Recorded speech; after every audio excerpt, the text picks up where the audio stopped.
Hello Fly Nation and welcome to the Freestyle Your Life podcast, the one and only podcast inspiring you to live your authentical greatness while teaching you that less is more. I'm your host, Ania Grimone, and I'm on my mission to help you to be the hero you were meant to be and to live what you came for in life and in business.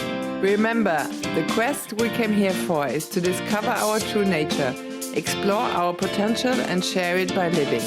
Hello Fly Nation, welcome to today's episode number 36 on the Fly Freestyle Your Life podcast, when Ania Grimone, an international expert on successfully navigating change, explores how to quickly bypass obstacles, especially fear, that plays into resistance to change and gets in the way of successful transition. We learn how to use fear to move you towards the most authentic expression of who you are. By subscribing to the Fly podcast and referring 3 friends who might also profit from the tips revealed, you qualify for the I Love the Fly podcast giveaway. And you can win amazing prizes. Ania is gifting us with a free admission to the Fear Boosting Bootcamp, her 5-week program that teaches people how to use fear as a tool for success. Sign in and subscribe and be sure not to miss this great gift from Ania. On the Freestyle Your Life podcast, I'm providing you with insights and life-changing stories by fantastic experts to share a glimpse of hope for you on your journey. Let's dive right into today's interview with Ania to explore how to use fear to move you towards your most authentic expression of who you are. Have fun with it. My dear listeners and Fly Nation, today Ania Grimone is with me, and she's an international expert on how to successfully navigating change, and she's a life coach, and she has a program on that, and she will tell us how fear comes into play and into resistance when we want to change. This is a real big problem, right? Because we all fear the unknown, which is obviously the change. So you're an expert on that, Ania, and you have a boot camp and a 5-week process on that. So you will share all that with us, just to introduce you. So we will learn how you help your clients move through challenges and changes, and how can we welcome the change and the unknown much more than we do, right? Mm-hmm. Yep, that sounds good. Okay, so this is your stage. Please go ahead.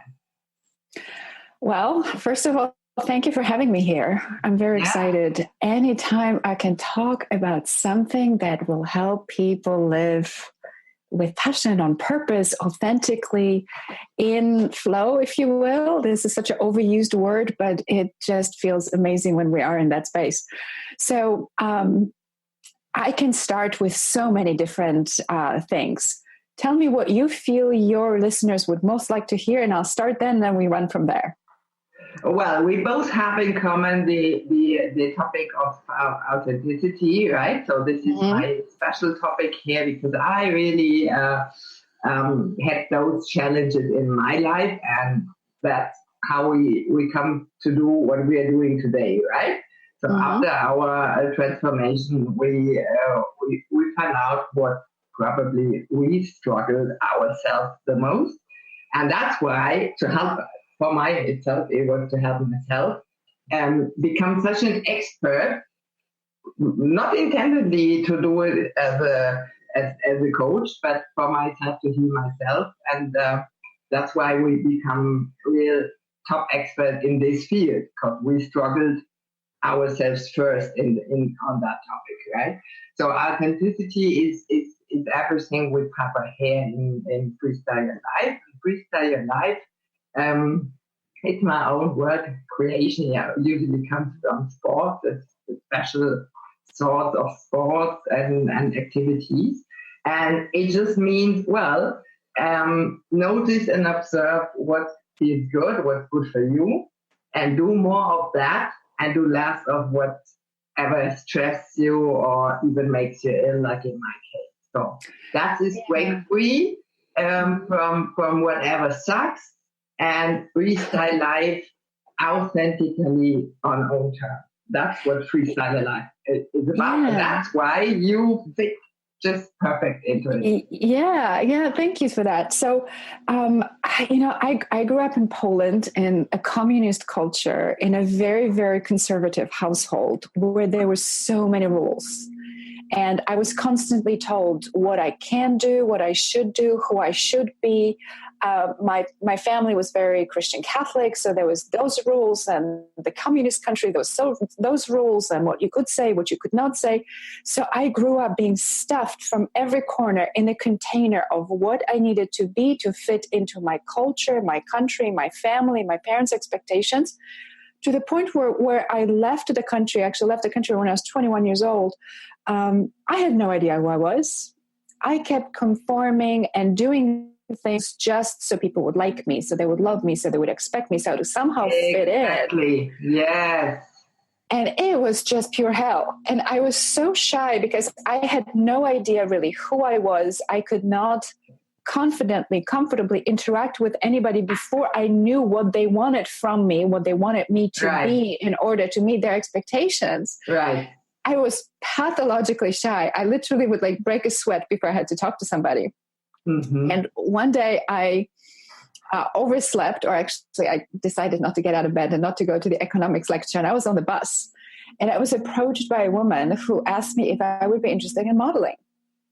So when I finished college, I just, with $200 in my pocket, I moved to Paris and I decided to pursue a career because I graduated in business.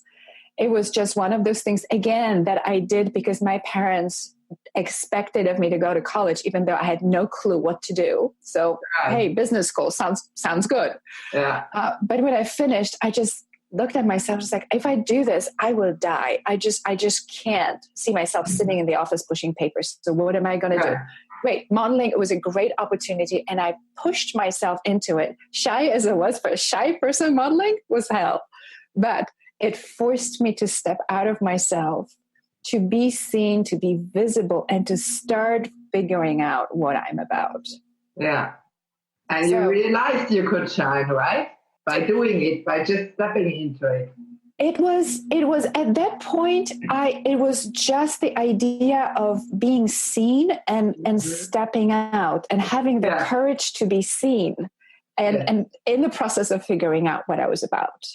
So I've lived in 6 different countries. I traveled a lot. I met a lot of people. I encountered different aspects of the culture. And slowly but surely, I started sort of aligning with this feels good. This doesn't feel good. This resonates. This doesn't resonate. And slowly, I started kind of figuring out what I'm about. Mm-hmm. But in this process, the reoccurring theme was always fear. Mm-hmm. It was like, how do I move beyond this? It would just come up. Every change, every transition, everything that would happen would generate fear. Yeah. So I became a student. Mm-hmm. I became a student of fear. Mm-hmm. And this is where my whole work around fear, change, transition, because every transition, the first thing that happens, fear comes up. If we let it stop us at that point, nothing ever changes. Nothing ever happens. Right. Completely. Yeah. Point in figuring out how to move to the next step. Mm-hmm. Just adjust this little bit. There's a little bit of echo inside. At your side too? Not much. Okay. I'll adjust it a little bit here. Yeah, that's what I learned. It's almost exactly the same story, Ania. And fear of the unknown and fear of the unexpected, it's normal that this kicks in, right? But what we can do about it is to act differently, right? So if we get too afraid of the fear of doing something different or something new, well, the fear keeps us stuck, right? Like in a prison. We don't move any further beyond the comfort zone. Exactly. And I learned in the process that there are different types of fear, and we live in such a society in which better living through chemistry. If you feel uncomfortable, medicate it, stuff it, do something with it, distract yourself. There's this drive to not feel something that's uncomfortable. Right. But emotions are nothing but sources of information. Yeah. If you think about it, your conscious brain processes about 40 bits of information per second. Yeah. Your subconscious, 4 million. So your senses see, hear, feel, perceive everything. How our body knows what's going on without having to take all these details in is by generating emotions. Right. So emotions are simply a reader's digest of what's going on in your environment, and it's an action signal. So fear is nothing different than an action signal. I love that sentence. Please repeat it, Ania. Fear is nothing else. It's an action signal. Yeah, I love the sentence with the Reader's Digest. Is the Reader's Digest of what's going on in your environment. Yeah. And what you need to do. Mm-hmm. That is it. I love it. Okay. So if we try to medicate the fear, move away the fear, stuff it somewhere, transform it into something else, or distract ourselves, we're shooting the messenger.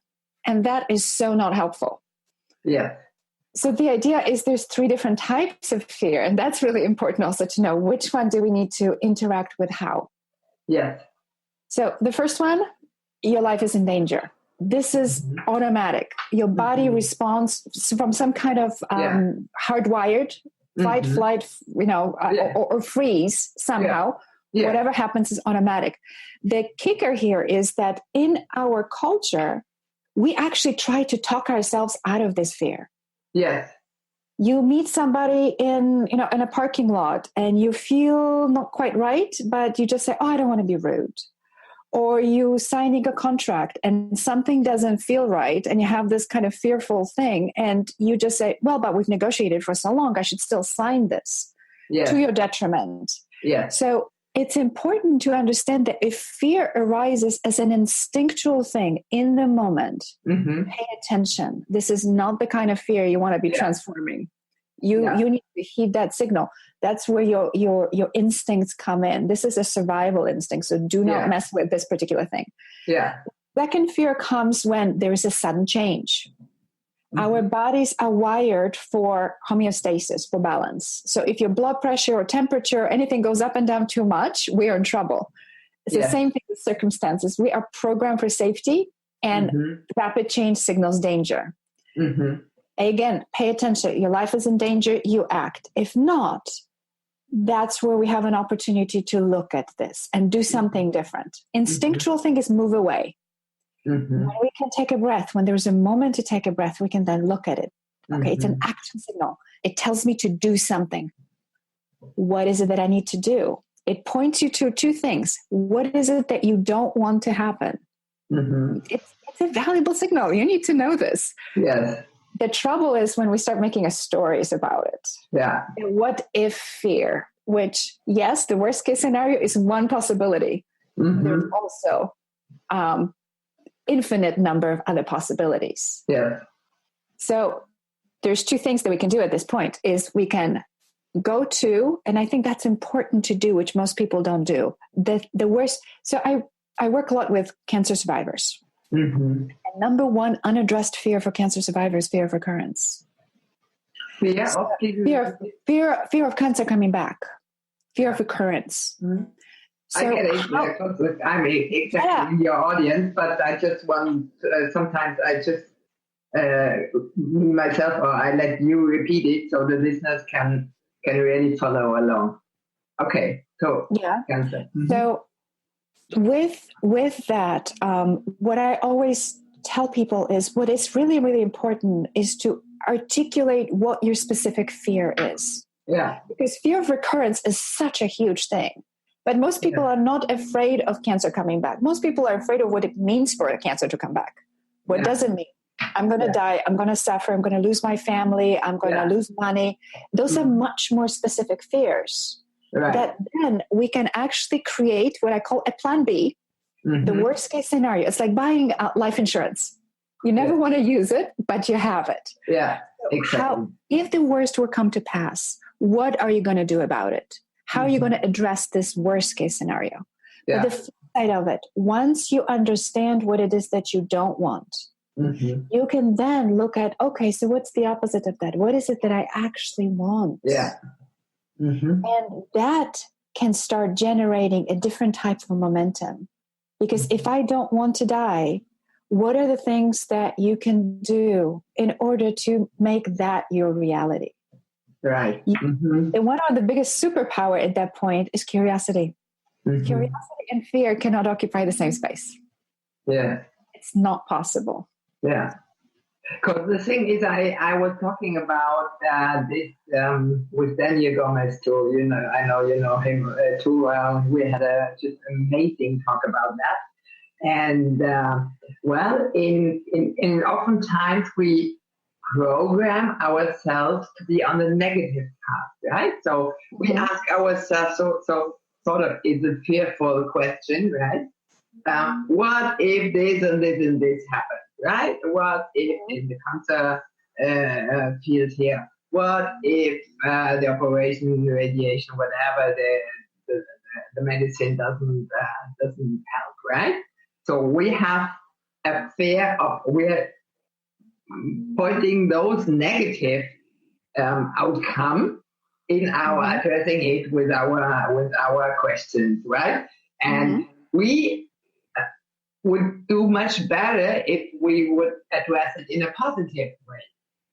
So what if, right?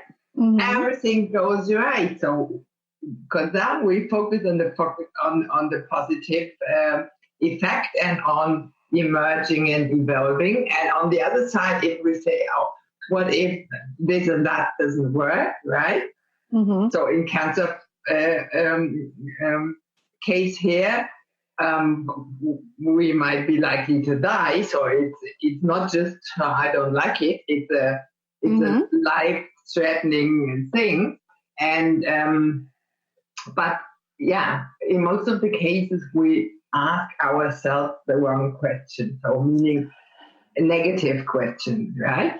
And yes, I absolutely we do, because we have this genetic programming to look for the best case scenario, because that's just a survival instinct. We need to know the lion coming out from behind the tree, because we don't want to get eaten by it. And it is a very real thing. So pretending it's not there is just not going to be helpful, because that fear, again, it is an action signal. Yeah. I don't want to die. Great. Right. What can I do to not die? What are the things that I can do to maximize my chances of not dying? Right. So it is the different kind of question. Moving away from, say, a divorce. I went last year. I went through a divorce. It was a very painful thing. It brought a lot of fear. What if I'm going to spend the rest of my life alone and broke? I mean, that was a question in my mind. Yeah, I had exactly the same question and the thing to do, and to leave my husband, who is the father of my two sons, 10 years ago, because it just didn't work out. And I got so ill at his side. And then I tried for 3 years, because my childhood was being a child of divorced parents, so I knew exactly everything from my own childhood, and I didn't want to bring my two sons in there. And but I didn't do anything wrong, so I couldn't heal the situation, right? So if you're going on the wrong path or cheating around or whatever, and then you can stop it, probably. But I just couldn't cope with it, with his manner, and I got so ill at his side, and that was terrible. And these 3 years that I was trying to get along in some way and to survive, they really, they brought me down physically that much that it was just not possible, right? And I had to leave with the children. But so, what gave you courage to do it? How did you overcome the fear of being alone? Enough to be able to move out. Yeah, because I only could overcome it, and well, I knew it so exactly from my own childhood, and I knew it inside. I had to leave, but still the fear was stronger than knowing I should go live my life, and this is not my life. Was then when the doctors told me. If you're going on another year, and I was doing it 3 years already, trying to keep things stable, you will look from down there, right? From there. That will be the end. Yeah. So that was quite clear, and they thought I was really stupid to go on there, and well, like, because my children and fear and this and that. Yeah, but it was just not risking my life, and I would. Yeah. So beautiful. Thank you for sharing, because that is so important to understand that when fear shows up in the context of our life, again, we're not going to talk about that life danger fear, but yeah. When fear shows up in that context, it really points towards something that's really, really important that for us that needs to happen to move us towards the authentic real life, to live in truth. Yeah. Anytime there is something that doesn't work for us, it creates stress. Mm-hmm. Stress, it's we think about the stress as a mental phenomenon. It's a physical phenomenon. Right. Anytime you create a stress in your system, you create a biochemical soup inside your body that affects how you think, how you feel, how you interact. And think about the butterfly effect, how you interact with your children, with your work, how effective you are, people on the road. Yeah. You literally, the world is different. Yeah. Because of how you show up in the world. So when fear shows up, it is your subconscious, your heart, your soul, your whatever screaming at you, please, I beg you, come back to yourself. Yeah. Align with yourself. You owe it to the world. If you don't think you're worth it, if there's anything out there you value, this is why you need to do this, because the world is not going to be the same unless you show up the way you were designed to be. Right. And that's of course, it's not just done like that. It's a long process, right? But, well, that's what I figured out. It's exactly what you just named it in brilliant words here. It's to find ourselves, or find, in my case, I lost myself in all that struggle and all that, those circumstances. And I had to really find back to myself and then align with being authentic. First, find out what it would be for me, because I was not living authentic. Right. Totally not. And then align with it, and then bring it into life. Right. So what my problem was, I'm sort of really very supporting and helping person, right?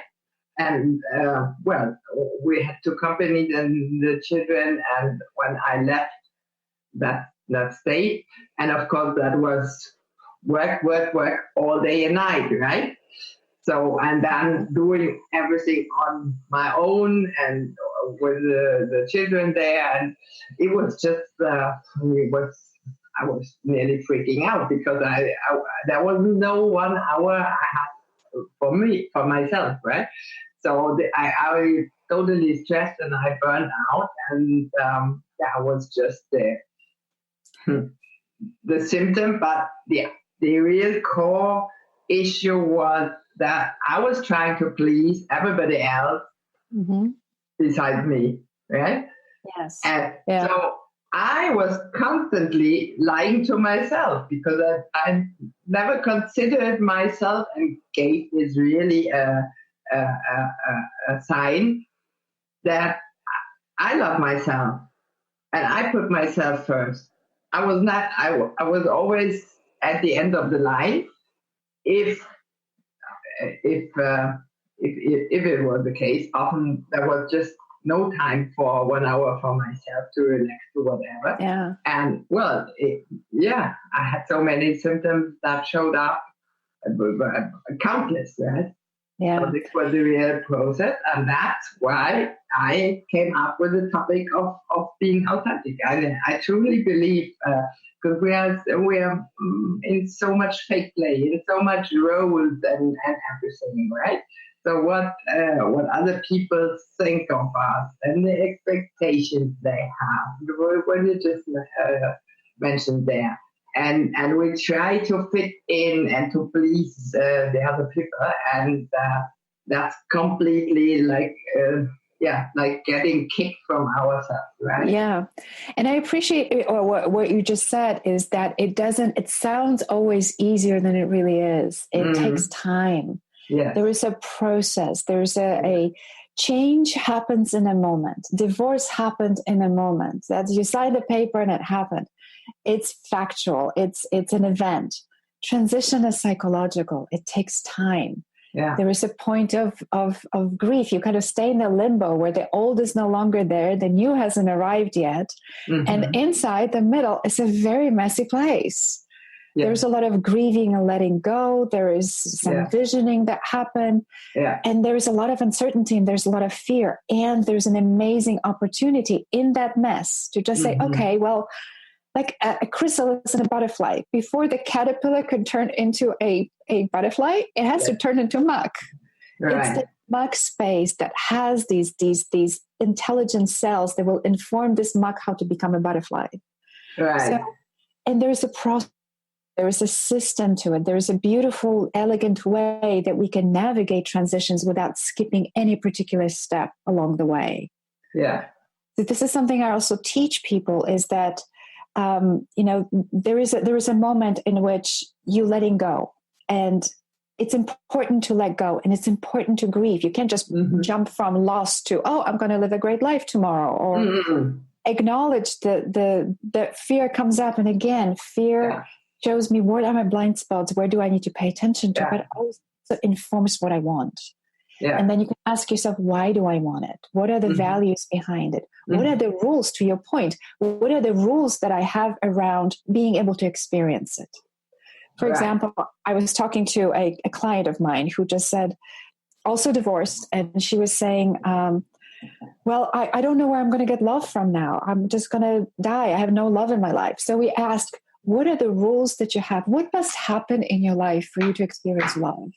And she said, well, I have to be in a relationship. Well, that's not a very good rule because it's completely out of your control at this point. So are you going to tell me that you are actually going to limit the ability to experience love because you have the rule that the only way you can get it is to be in a relationship? Yeah, and you're needy, and you're dependent, right? Exactly. On the other person. Yeah. So how else can you experience love? So we came up with I think a list of 50 things that you could do, from smiling to someone to opening a door, to seeing a sunset, to dancing in her apartment, to so many different things that she could turn this love on herself, get it from herself, and be able to experience anytime you want. Yeah. So again, it's the fear of not having love that pointed her towards what she was really yearning for. And the curiosity helped her get creative in finding out how can I actually live that which I want right now. Yeah. That's so great you bring that up, because I think that's really an underlining fear. So I came up with really the feeling that showed up in my life, and what I'm talking about is to honor the struggle, right? Because everybody, life is not always on the bright side, right? We have always struggling times in between, and some people, they have them for a very long time. But the struggle is, what I learned is we need to have bad times to even be more grateful for the bright times, right? So that's what I learned. It's not just the bright side, and hopefully not just the bad side, but it's it's day and night, it's up and down, it's everything is on the opposite. It's just a universal law, right? So the avatar animal for my company is a tiger, and I have it everywhere on the top there, because it shows the bright side and the dark side, right? So there's always a side on the other side, which is just not in the light, right? So when we have daylight here, it's night over in the States. It's just like that, right? So that's how I came to it, and I learned that really the hard way to embrace the bad times and the struggle, right? Because that's beautiful. Yeah, authentic means for me it does mean to be the whole, to be one, right? yes. And that's not just the positive things I have, and not just the negatives, but it's all of that. So like a mom hugging her baby, right? So we should take all parts and aspects of ourselves and embrace everything. And this means honor the struggle to become whole, right? And once we show up whole, then we are authentic, right? But before, we are always playing roles and to show up with different masks and faces because we don't want to show our fear or whatever, right? Yes, it's all the rules that we have been taught of how we need to be. And I think it's so beautiful that you're bringing it up. It is so important because I really feel that the core of human suffering is that we reject the dark side. We reject the shadow. We reject the part that is actually inherent in what it is that we want. We want the good stuff, but we want to reject the bad stuff. And it's in everything, every little thing, not just big things, not just if you want to love in your life, if you have a child, you love this child. It's the biggest thing you've ever done. And they can be annoying and smelly and messy and break your heart 3 times a day, every day. Would you ever give that up? Never. It comes with the territory. If you want to make an amazing meal, you still have to shop, pay for food, clean up the dishes afterwards. There's an inherent pain and struggle that's associated with the things we want. So we cannot have the amazing, rich, inspired life, people, relationships, job, careers, unless we are willing to pay the price to have them.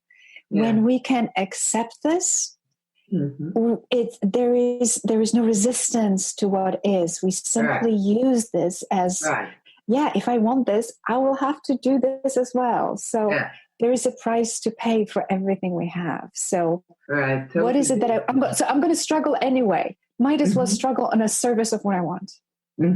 Exactly. So for me, this means really to embrace the shadows, right? And this is a step to really become authentic and live in oneness, right? Because freedom. Otherwise we are always fighting against ourselves, right?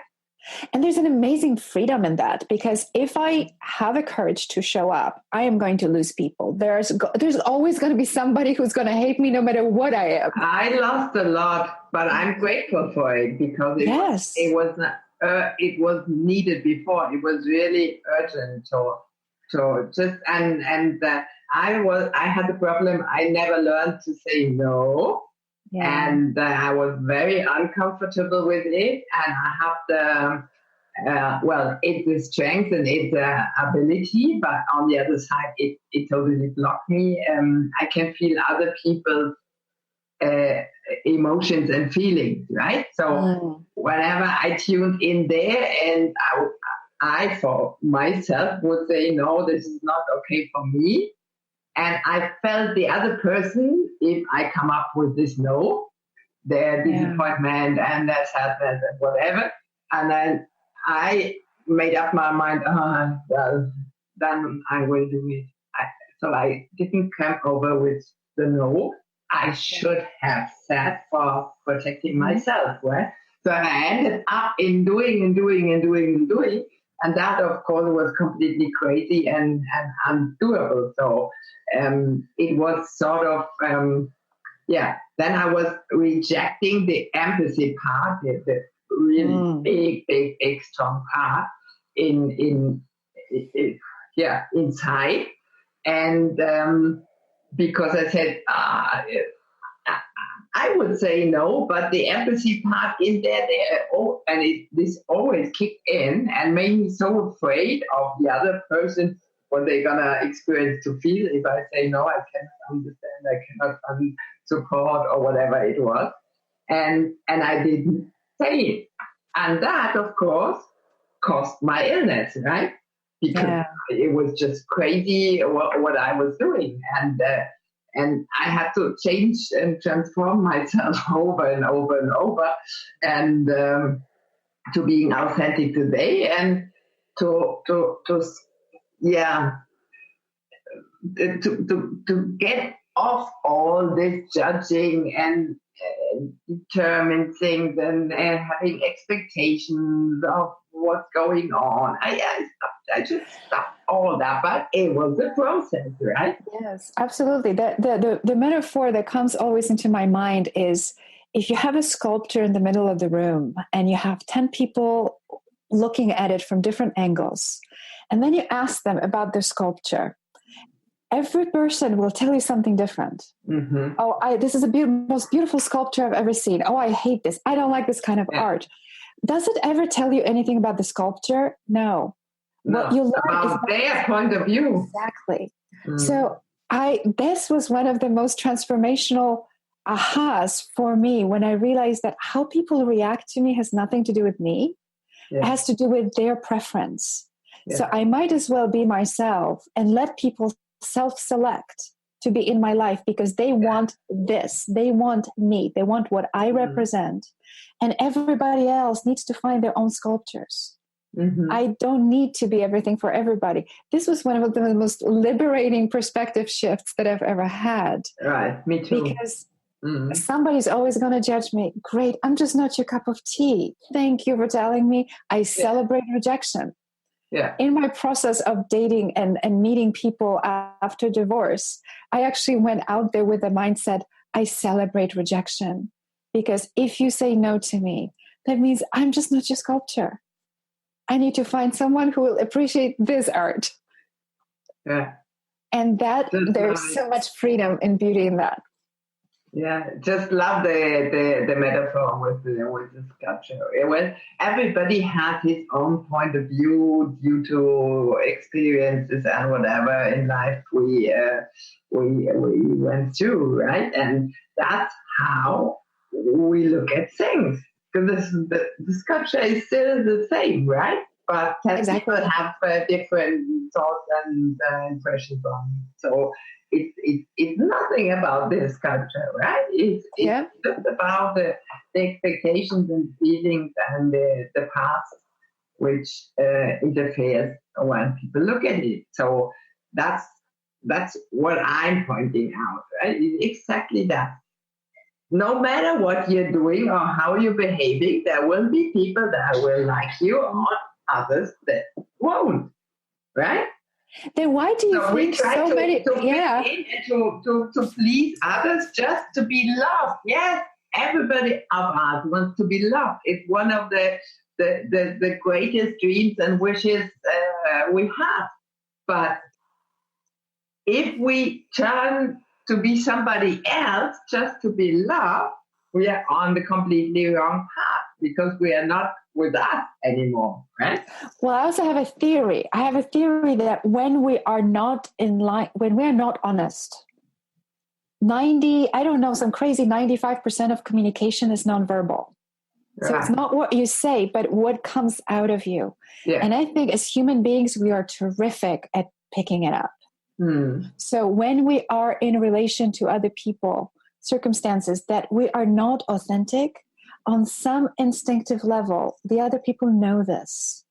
And there is a stress and there's a mistrust. And that's where things kind of fall apart. And then we collect evidence. Yes, see, people don't like me.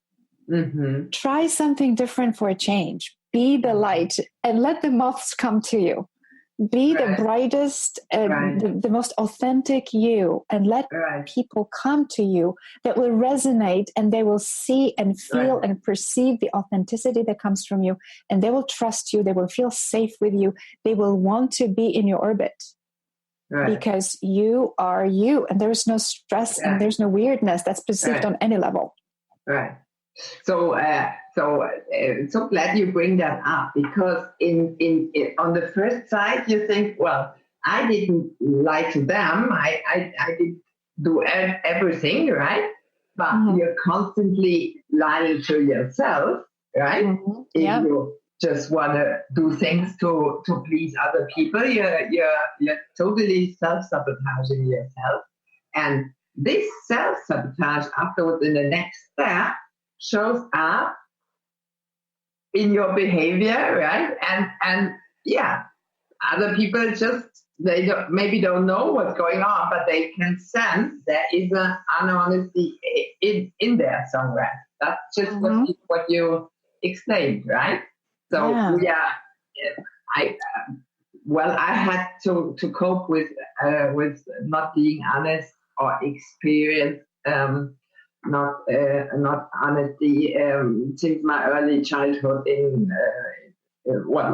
exactly in my childhood with a parent, and that led me to really have honesty as my highest value, right?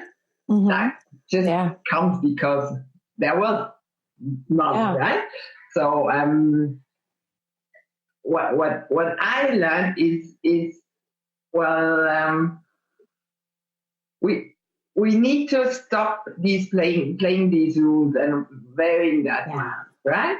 I did the work for myself for the plenty of years now, and I got the calling to bring this to fruition for others. Also, right? That's why I'm doing here what I'm doing. But it's a process, right? It's not like you can. I'm honest. I'm authentic. No, it just doesn't work like that, right? So so find out what we are all about, and the big part is are the core values. That's what I believe. So my suggestion to the audience would be to start practicing and strengthening the muscle of impeccable words in a very, very small way. So it could be, I think in our culture, and I do this too. I catch myself all the time. The little white lies. Somebody says, "Oh, how are you doing?" "I'm great." "Well, I'm not great. I'm tired. I'm cranky. My teenager just, had a blowout with him," whatever that may be. "I'm not great." By just saying it mindlessly, I've just told a lie. So can we practice those little things where just, even in these, not charged, not big, it's not life-changing, but start practicing habitual impeccability of a word. That whatever I say, it's the truth. And when fear shows up, even if it's a little uncomfortable, I'm afraid of, I don't know, I need to drive to a new place and I'm afraid about it. It's an action signal. I may get lost. I may be late. I may be what is it pointing you to? What can you then do to handle that fear, point you to what you want? You want it, don't want to be lost. You don't want to be late. Right. What can you do towards that? Start practicing decoding your emotions, because you can do it with every emotion, but especially when we're talking about fear. Start decoding your fear and start practicing impeccable word, and see where you will gather the momentum, because it's going to feel good. It's going to feel good to tell the truth. And you're going to start building on it. And then you will find in yourself courage to say the truth in the bigger things, a little bit more important things. And you feel that the sky is not falling and the world is not ending. Right. You can keep going. So start small. You wouldn't go to the gym and start lifting 50-pound weight right away. Yeah. Start with 1 pounder. Step by step. Yeah. That's so wonderful. And I think that's the core foundation when you just start, sometimes I just write a phrase down, that's right. Start decoding the fear and tell the truth. That I think is really essential. So, and that mustn't, there's nothing meant bad with it, right? So, there doesn't have to be aggression or whatever. I'm just quiet and silent and in my serenity, and if you ask me something and it doesn't feel good for me as an authentic person, I just say thanks for calling or thanks for asking. I'm sorry, it's not authentic for me. That's what I tell people today, right? But it was the process to come there. And so really I acknowledge my feelings and I just tune into it, right? Whatever comes up, I'm acting on that, right? Doesn't need to be bad with the person asking me for something, no. But I'm just not reacting and acting on other people's agenda like I did former times. But I'm just checking for myself what's working here and what's not. And I just do more of that what's working and what I love, like the interview or whatever. I just love that. But I totally don't like the technical part, right? That's why it's in there. It's just not for me. Taxes and math and technical things. It's just not, I'm not born for that, right? So, and I think we become better and better and more relaxed once we step into our greatness and do what just easy for us, what just is up-leveling for us, right? Absolutely. And I think it's also somebody else do the other work, right? So my taxes, I have to pay for it to get it done, right? And I did study economics, so I could do all the things by my own. I just don't want it because it gets me sick, right? All the technical stuff there, and we just had the campaign for the launch and the funnel. Oh my goodness, it's so crazy. It's terrible for my opinion. Yeah. I just don't want to deal with it because if I do, I feel it sucks out my energy, right? So, and there's probably somebody out there that just absolutely loves it, and that's their thing. So you try to do it yourself. You actually take away that from them. Right, and it's a service. He is studying. He's studying that, right? And he's freak into it, right? And of course I have to pay him. Yeah, sure. But the more we come into play of what is great for us, right? So we know each other personally. We could say that here from we've been in Tampa, but. So many, and still the most people, I would even say, they don't behave authentic, right? So they keep on going the job. Then in the evening they think, oh my God, I want to have the weekend and the holiday and then the retirement. Yeah, and then life is over. Yeah. And you even didn't realize, right? Doing a job just for money and killing yourself by that. Oh my gosh! I had that experience. I would never do that again. That's why I'm not dealing with the work. I get sick. No, not for me. There's a great book that I read a while ago by Vishen Lakhiani. He's the founder of the Mind Valley Institute. I love him. I'm in his academy. The Code of the Extraordinary Mind. And he's big on talking about rules, the bullshit rules that society puts upon us of how we need to be, how we need to behave, what kind of careers we need to do. And the antidote to it, again, is curiosity. Start questioning the rules. Why am I doing this? Am I doing it because I want to, because I think I should, because somebody told me to? Who made up the rules and when? Who decided that that's the right thing for me to do? And Eileen is smarter than I am. And I thought that was really brilliant, is to really question what's going on in your life. If something doesn't fit, just look at it. I'm not saying reject it. Get curious about it. Right. So great you bring that up. I love him because I follow him approximately 10 years, I think. Yeah. So He's done great work.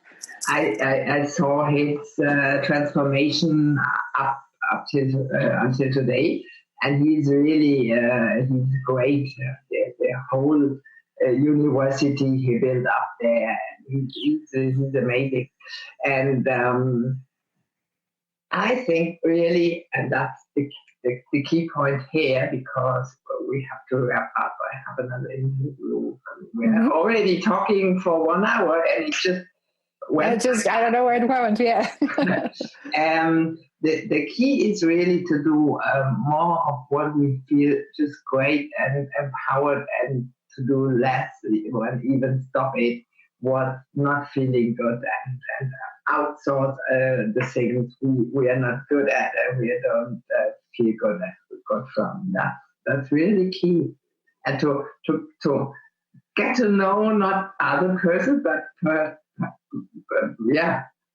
at first time ourselves, right? Absolutely. And this means to totally not distract and running out and going out and whatever, right? Because the wisdom comes in silence. Yes, and it's a service.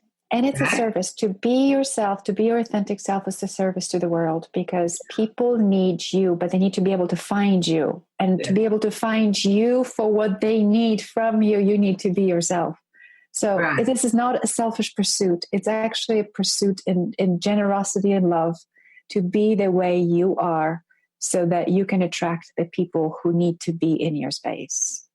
You are so wonderful. So one of the things that I do is just explain. I had the transformation towards it in my own life. And the other thing why I'm doing the podcast here is just to bring up such amazing people like you, Ania. Thank you. To get even more visible for others who need them, right? Thank you. That's a really wonderful thing you're doing. And the thing is, if we don't show up and become more visible, then nobody can find us. Exactly. And it's not a bad thing to do for ourselves, but also for the people who just need you, right? Exactly. Yes. And that's why I said, well, I can make such a big impact here, and I'm the born coordinator. I just love people, and I can easily talk and everything with people. Sometimes not in the right grammar, because I'm still German, but that might be funny for some listeners, so I'm good for a laugh here. But that's just my specialty, right? That's what I'm doing here, to bring all these people together and everything. So I just started out. I'm booked out till mid of September, and first intendedly I wanted to air once a week. So then I have all the booking, and they went till January.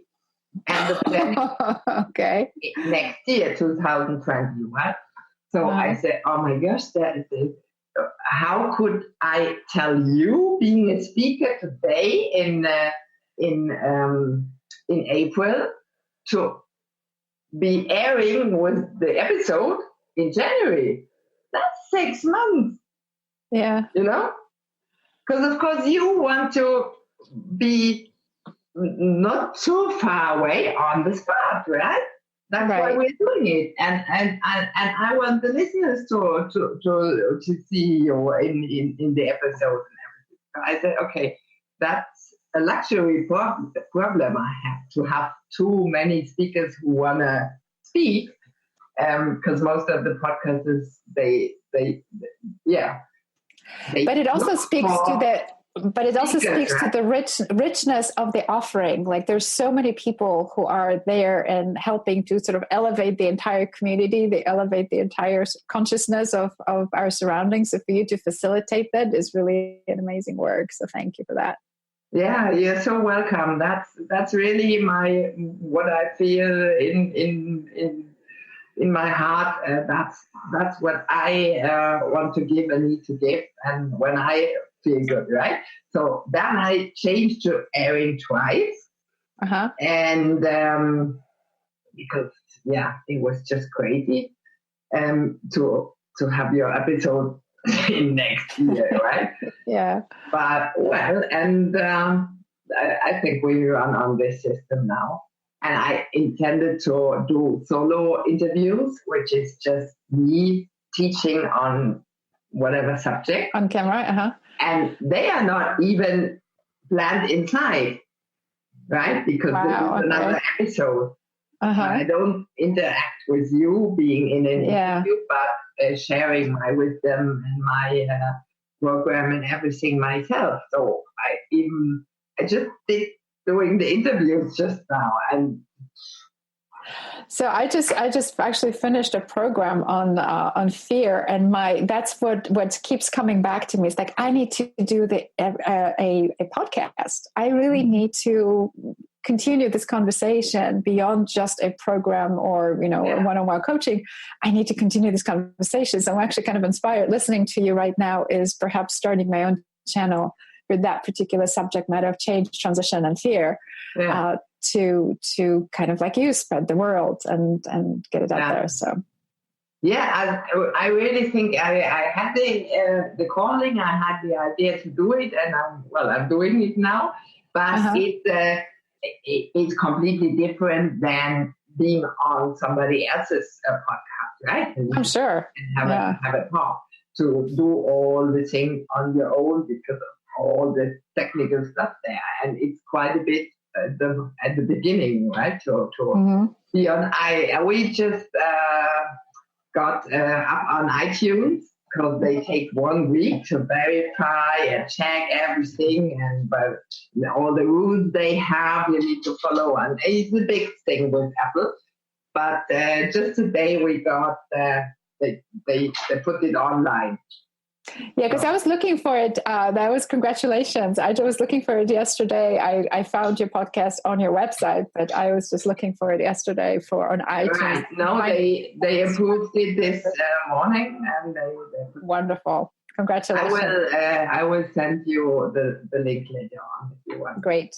So wonderful. Spotify and Stitcher was on the day before yesterday already. They just went like that. Maybe 2 or 3 days, but not that long that Apple did. And iTunes was uploaded this morning. So it's a big thing. The episodes and everything have to be uploaded there. And they took a little time. And I was like, with my technical assistant this morning, I said, I want to call there. I want to know. And he said, no, it's just following the rules. We did everything. I prepared everything. I asked everything and whatever. I made him with all the stuff there. Because we have a platform we pay for. This is Libsyn. And Libsyn is the platform to transfer all the episodes and the content onto the directory. So we do bring it into Libsyn in our account, and Libsyn spreads it to iTunes, to Spotify, to Stitcher, and to unfortunately we don't have Google Podcasts here in Germany. I would love to have my show on there, but in Germany they don't have we have everything here and Google is everywhere, but we don't have the Google podcast. I don't know. I don't know. Google made somebody mad in Germany. Yeah. So, well, we have this accounting company to spread it for us, right? So that's wonderful. Well, congratulations. Thanks. Yeah. And thanks so much for being Thank you for guest, Ania. Thank you so much. I really appreciate it. Appreciate it. And I will put all the details in the show notes. And well, I'll send you a mail with the link afterwards. Wonderful. And great. Thank you. Thank you so much. Thank you. Have a wonderful day. Big hug. Hello, Fly Nation. I hope you got new inspiration to seek help and surrender to love no matter what situation you're in. Hopefully, you could take away that you have so much influence yourself on your healing by transforming yourself just like we did. It's possible to become authentic and live in freedom. And finally, come to a sense of peace and to embrace life joyfully. All experts and myself are happy to assist and support you. Just reach out to us. And be sure to tune in next Thursday when Christina Marlet and I talk about courageous self-care. Remember, Fly Nation, break free and fly. Talk to you on Thursday. Bye.